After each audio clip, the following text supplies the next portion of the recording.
blows my mind. And so for me, one of the things that I clearly am is optimistic and positive, but I'm disproportionately practical. The great fortune of my life was that I was born in the Soviet Union and I came to America and my parents were poor and we lived in a studio apartment with multiple family members and I wasn't given anything.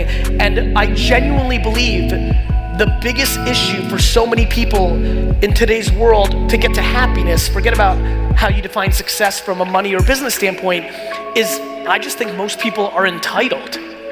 I think that most people are entitled and genuinely believe that they deserve something. And I think when you come from zero and you come from such a nasty place like Soviet Russia, the framework that I was brought up in was lack of entitlement. Nobody owes you shit. And if you want to accomplish something, you've got to do something about it. If you look to the left and right of you, like no matter what your problems or shortcomings or lack of opportunities are, the person to the left and right of you has their own life and aren't worried about your dumb shit because they've got their own dumb shit. And so for me, my mom basically, because my dad worked every hour, so I didn't really even know him until I started working in the liquor store as a teenager, my mom's lack of interest in any excuse created a framework for me. So for me, what's interesting about that is that made me positive, not negative. What's amazing about being in a place where you realize nothing is entitled is you get into a place of full accountability. Genuinely, I believe that every problem I have, I run a 1,000-person, $200 million marketing company, VaynerMedia, and literally every single problem in that company, and let me promise you, there's 40,000 fucking problems right this second as I'm on this stage. Every one of those problems are my fault because instead of what I watch so many people do and say, oh, fucking Susan's fucking up, I realized that I'm the fuckface that hired Susan.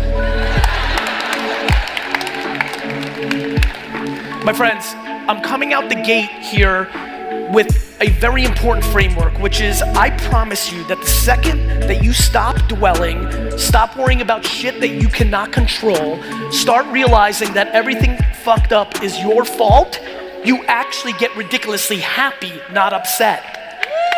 I mean it. So I'm not talking about there isn't shit that needs to be overcome. I'm not saying that shit isn't fucked up. I'm saying that if you cry about it 24/7, 365, nothing's gonna happen.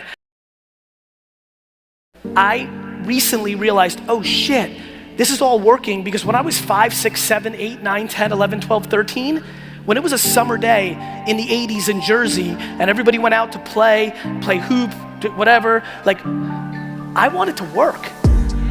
I rang doorbells and washed people's cars. I sold lemonade. Baseball cards exploded and I started buying them and flipping them.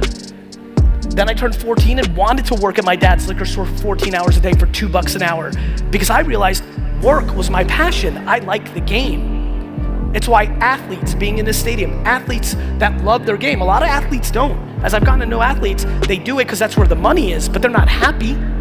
They don't love it. It blows a lot of our minds because we'd love to play in the fucking league, but not everybody wants that. Would you really rather make $212,000 a year and be unhappy or make $97,000 and do the thing that you love the most and the only thing you have to do is live a little more humbly? Just a little. We have to fucking talk about this. That's the game. That's the game. Please wake up. This is one big game of happiness and the internet allows you to, but are you patient enough? And are you secure and have enough self-esteem to go through the process of eating the fucking dirt to get to a place of happiness? Success, my friends, needs to stop being talked about how much money you have. It needs to be talked about how many fucking smiles you put on your face. It does. It does.